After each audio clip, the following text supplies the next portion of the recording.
Programme में एक बार फिर खुशामदीद। नाज़रीन, एक अहम मुलाकात के हवाले से भी बात करेंगे। रियाज साहब, ज़राए की जानिब से बताया जा रहा है कि चेयरमैन तहरीक इंसाफ बैरिस्टर गौहर ने आर्मी चीफ से मुलाकात को सियाको सबाक से हटकर बयान किया है।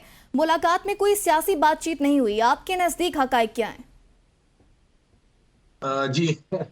अब इसमें क्या ही कहा जा सकता है कि अगर एक सूबे के हवाले से मीटिंग थी और उसमें चीफ मिनिस्टर मौजूद हैं, इसमें ज़ाहिर आर्मी चीफ चेयर कर रहे थे, एक किस्म की चीफ मिनिस्टर मौजूद हैं, गवर्नर मौजूद हैं, और इसके अलावा बाकी जो सूबे की सियासी जो लीडरशिप है, एमल वली, आफ्ताब शेरपाव और बाकी लोग इसमें शामिल थे। हैदर खान होती समेत हमने सब देखा, मौजूद थे वहां।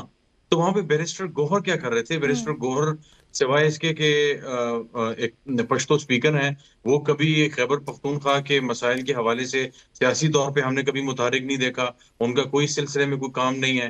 तो इस्लामाबाद में ही उनका घर भी है, बच्चे भी यहीं पे हैं। तो उनको मैंने कभी खैबर पख्तूनख्वा की सियासी उमूर में इतना वो एक्टिव नहीं देखा कभी भी। अगर 200 में से किसी को याद हो तो मुझे याद नहीं है। बहरहाल तो उनकी मुलाकात होना और उसको सिर्फ ये कह देना कि ये सिर्फ सियासी थी, मेरा ख्याल है इसकी तो तरदीद भी मुख्तलिफ लोग कर चुके हैं। साहिबजादा हामिद रजा ने कहा कि जी बिल्कुल सिक्योरिटी उमूर पे भी गुफ्तगू हुई थी, लेकिन सियासी उमूर पे भी खुल के बात हुई थी। और बैरिस्टर गौहर ने जो आज दिन में बहकावे में आके या पता नहीं जज्बाती हो गए थे, कह दिया कि जनाब मुस्बत थी, और हमने अपना सारे मुतालबात और जो सारा केस था वो हमने आर्मी चीफ के सामने रखा और सारा कुछ हमने उनको बता दिया। और इसके अलावा एक और शख्सियत भी मौजूद थी जिनकी तफसीलात भी कुछ दिनों में आ जाएंगी। तो बहरहाल गंडापुर साहब और बैरिस्टर गौहर साहब और आर्मी चीफ, इनकी मुलाकात हुई, और बाकायदा तौर पे तमाम तफसीलात जो पाकिस्तान तहरीक इंसाफ के केसेस के हवाले से, जो असीरान हैं और जो इमरान खान का मामला है, हर चीज जो है बड़ी तफसील से डिस्कस हुई। मेरी 2-3 लोगों से बात हुई, उन्होंने कहा जी इसमें कोई और नहीं, अब तो बातें भी बाहर आ गई हैं। ठीक है।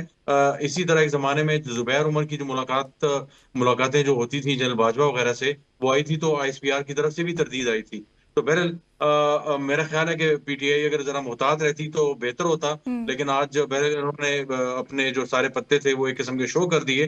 लेकिन इसमें कोई शक नहीं है कि मुलाकात हुई और उसमें सियासी चीजों पे, पाकिस्तान तहरीक इंसाफ के केसेस और इनसे जुड़े मामलात पर बिल्कुल बातचीत हुई है। और मेरा ख्याल है कि ये एक विंडो ओपन हुई है तहरीक इंसाफ के लिए। आज जिस तरीके से उन्होंने हैंडल किया है, इससे बेहतर हैंडल किया जा सकता था, लेकिन एक ओपनिंग मिल गई है। और मेरा ख्याल है अगर ये स्मार्टली मूव करें तो उनकी मुश्किलात में कमी आ सकती है। ठीक है। अच्छा कमर साहब, पहले तरदीद, फिर तस्दीक और फिर तरदीद, कंफ्यूजन क्या है पीटीआई में? और बैरिस्टर गौहर ने पहले डिनाई क्यों किया मुलाकात को? देखिए, मुझे बैरिस्टर गौहर साहब तो हमेशा ही कंफ्यूज नजर आते हैं। एक दूसरा, उनसे जब भी कोई पूछे कि जी क्या मामला है, तो वो कहते हैं सब अच्छा है, नहीं नहीं कोई बड़ी बात नहीं है, कुछ ऐसा नहीं हुआ। यार डी चौक पे आपके बंदे मर गए, अगले दिन वो कह रहे थे नहीं नहीं ये मसला नहीं है, गोली किसने चलाई और क्यों चली और क्या हुआ, नहीं नहीं खैर है कोई बात नहीं। वो उनका शायद ऐसा स्टाइल है कि उनको बड़े से बड़ा हादसा, बड़े से बड़ा वाकया जो है वो उस तरह से उसकी नौयत या उसकी शिद्दत उनको महसूस ही नहीं होती। तो वो तो सब अच्छा है का जो उनका एक सॉन्ग है वो सिंग करते रहते हैं हर वक्त, हमने देखा है। लेकिन जो बात रियाजुल हक साहब ने की है, मैं 100% इससे मुत्तफिक हूँ। आर्मी चीफ की पेशावर में जाकर मुलाकात होना, वहाँ पर तमाम स्टेक होल्डर्स का होना, गो की मीटिंग बेशक सिक्योरिटी मामलात के ऊपर थी, लेकिन ये डिस्कशंस हुए बगैर मामलात आगे नहीं चल सकते। और मैं तो ये भी हैरान था कि बैरिस्टर गौहर कौन से इंटरनेशनल लेवल के बड़े कोई सियासी कह रहा हूँ, सिक्योरिटी के एक्सपर्ट हैं जिनकी वहाँ पर ज़रूरत थी और वो मौजूद थे। फिर अली अमीन गंडापुर के साथ मुलाकात, तो ये डेफिनेटली चीज़ें जो हैं समथिंग इज़ फिशी, मैं यूँ कहूँगा। बट जब तक इसके कोई खदोखाल वाज़े तौर पर सामने नहीं आ जाते तब तक कुछ कहा नहीं जा सकता। और ये भी, इस चीज़ के ऊपर भी मैं बहुत क्लियर हूँ कि अगर ये कोई डील की बात हो रही है, कोई मुका की बात हो रही है, तो ये भी किसी के फायदे में नहीं होगा जैसे कि पहले होता रहा है। मुश्किलात कम होनी चाहिए, आइन कानून के मुताबिक, रूल ऑफ लॉ के मुताबिक दोनों पार्टीज को अपने अपने दायरा कार में रहते हुए अगर कोई बातचीत का अमल है तो वो किया जाना चाहिए। अदरवाइज मेरे ख्याल में ये कोई एहतमाम हुज्जत से ज्यादा कुछ चीज साबित ना होगी। ये चीजें अब खत्म होनी चाहिए। हम बहुत अरसे से देख रहे हैं कि जी इसकी मुलाकात होगी तो अब इनके साथ पैचअप हो गया, अब दूसरे की मुलाकात होगी तो उनके साथ पैचअप हो गया। गलत और सही जराइम, आइन शिकनियां, इन चीज़ों को मद्देनजर ज़रूर रखना होगा हर हाल में। सलमान साहब, आइंदा रोज 190 मिलियन पाउंड केस का फैसला भी सुनाया जाएगा। क्या फैसला वही आएगा जो गुज़श्ता दिनों आने वाला था या फिर कुछ और?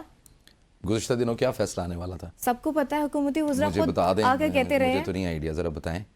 मुख्तलिफ एनालिस्ट बैठ के बताते रहे कि 10 साल कैद होगी या अवामी ओहदे के लिए नाअहल हो जाएंगे। ये तो काफी पेशगोइयां हुई हैं आपके सामने। अगर आपने ये नहीं हो भी सुना? जाएगा तो फिर इससे क्या फर्क पड़ जाएगा? खान साहब तो सियासत से वैसे ही बहुत ज्यादा अब दूर हैं। सलमान साहब बैरिस्टर गौर ना बने ना आप। नहीं, मैं बिल्कुल बैरिस्टर आप गौहर भी नहीं बस बनता। बड़ा नॉर्मली कह देते हैं, बस क्या हो मसला जाएगा। कमर साहब ये है कि मैं आप दोनों भाइयों को ना, रियाज साहब को भी और आपको टोकना नहीं चाह रहा था। बात यह है कि हमारे पीटीआई के जो दोस्त हैं ना, अब इनकी खुशियां बहुत छोटी छोटी हो गई हैं, बहुत छोटी चीज़ों पे राज़ी हो जाते हैं।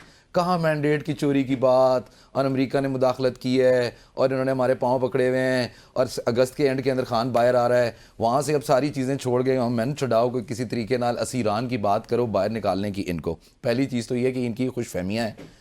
इस किस्म की हाई लेवल मीटिंग्स के ऊपर एजेंडा पहले से सेट होता है और आप उस एजेंडा आइटम से बाहर बात नहीं करते।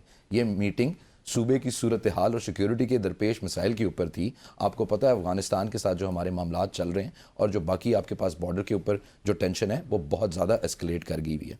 आप एजेंडे आइटम से बात बाहर नहीं कर सकते। जो सियासत पे बात हुई है वो इतनी बात हुई है कि जी सियासत, तो उन्होंने कहा है कि सियासतदानों से जाके बात करें। लेकिन बैरिस्टर गौहर कह रहे हैं ये चीज गलत फैलाई जा रही है, हमारी कोई सियासी बात नहीं हुई है। तो देखे ना, अब इनकी अपनी बात के अंदर डिवीजन है। अब इस पैनल के अंदर जो बैठे हुए हमारे दोनों दोस्त ये बात कर रहे हैं, कमर साहब भी और रियाज साहब भी, वो चेयरमैन अलहदा कह रहा है, हमने तो सियासत पे बात ही नहीं की, हम तो वहां पे सिक्योरिटी के मामला के ऊपर गए थे। सलमान साहब, सॉरी मैं आपकी बात रोक रहा हूँ, लेकिन मैं आपको मेरे जो 2-3 सोर्सेज हैं उनमें बैरिस्टर गौहर वगैरह की गुफ्तगू को मैंने बैक के तौर पे इस्तेमाल किया है। वो तो जब आईएसपीआर की तरफ से तहदीद आई है तो इन्होंने बैक ऑफ किया है, और हामिद मीर के प्रोग्राम में भी किया जी। सिर्फ सिक्योरिटी उमूर पे गुफ्तगू हुई है। अगेन इंप्रेशन मैं तो आपका पीटीआई ये टाइम ले देना रहा हूं, चाह रही थी लेकिन ना कि साड़ी गल हो गई है। वो तो बाद में आईएसपीआर की देखिए- आई है प्रेस कॉन्फ्रेंस, प्रेस रिलीज, तो ये बैक ऑफ हुए ना। वरना तो जो हमेशा की तरह मिसलीडिंग एटीट्यूड है पीटीआई का वो उन्होंने कैरी फॉरवर्ड किया है कि हो गई है गल भाईजान, आ रहे ने खान साहब बाहर, तुसी सारे मुतहरिक हो जाओ। तो ये प्रोपेगेंडा का और फॉल्स इंफॉर्मेशन का गुजारिश सुनने कमर साहब जरा सुन भी लिया करें अपने लीडर अपनी पार्टी के बारे में कुछ चार बातें सुनने भी किया होने पर करें। है या बात के बाहर आने पर नहीं, आपका मुझे दोनों एतराज? चीजों आपके पे एतराज एतराज, की मुझे समझ नहीं आप आई। वल्लाह, मैं आपके साथ बात कर रहा हूँ, आप हमारे दोस्त हैं, कोलीग भी हैं, मुझे इन दोनों बातों के ऊपर कोई एतराज नहीं है। बहुत अच्छी बात है, वो मुज़ाकरात जिनके साथ करना चाहते थे वो वहां तक पहुंच गए हैं, वो करें उनके साथ मुज़ाकरात। वो गवर्नमेंट के साथ तो पहले दिन से इंटरेस्टेड नहीं थे मुज़ाकरात के अंदर। खान साहब तो पहले दिन से कहते थे कि मेरी उनसे बात कराओ, मेरी उनके साथ मामला सेट कराओ।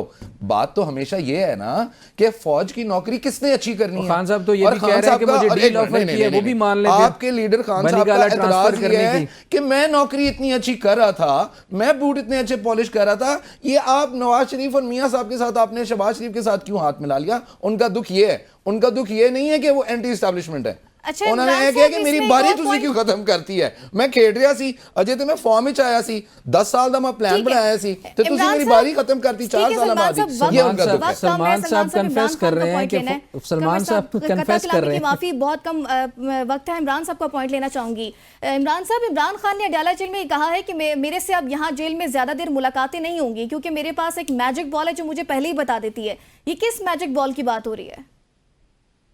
देखेंगे मैजिक बॉल, ये तो नहीं कह सकता कि उन्होंने इस दफा आज किस मैजिक बॉल की बात की है, लेकिन ये मैजिक ही का चक्कर है जो इमरान खान साहब को आज जेल की काल कोठरी में रखे हुए हैं। आप पहले वाली वो मैजिक मैजिक बॉल की वजह से वो जेल में है और वो मैजिक बॉल भी जेल में है। बिल्कुल ठीक कह रहे हैं आप। हाँ जी, तो वो ये जो मैजिक का कमर मामला है साहब, ना, आपको अगर पता है मैजिक बॉल कौन सी है, आप 30 सेकंड में कंप्लीट करें। देखिए, मुझे तो ये लगता है मैजिक बॉल के इस वक्त जो साफ़ी वगैरह उस वक्त मौजूद थे जब ये बात हुई है, तो इस्लामाबाद हाई कोर्ट ने इजाज़त दे रखी है और ये इस्लामाबाद का केस है, इसलिए वहाँ पर साफ़ी जाते हैं। बाकी जो तमाम केसेस है वो पिंडी वगैरह के हैं, तो वो जुरिस्डिक्शन नहीं होगी, तो साफ़ी वगैरह आइंदा किसी ट्रायल में शायद मौजूद नहीं होंगे, तो इसलिए उनके साथ गुफ्तगू नहीं होनी। तो उनको पता है कि कल सज़ा होने के बाद फिर ज़ाहिर है 190 मिलियन पाउंड केस की भी समाअत नहीं होगी, कोई और केस भी नहीं, तो मुलाकातें और साफ़ी से चीज़ें कम हो प्रोग्राम जाएंगी। का वक्त खत्म हो गया। अपने तमाम पैनलिस्ट का शुक्रिया रखिएगा। अल्लाह ने के बाद।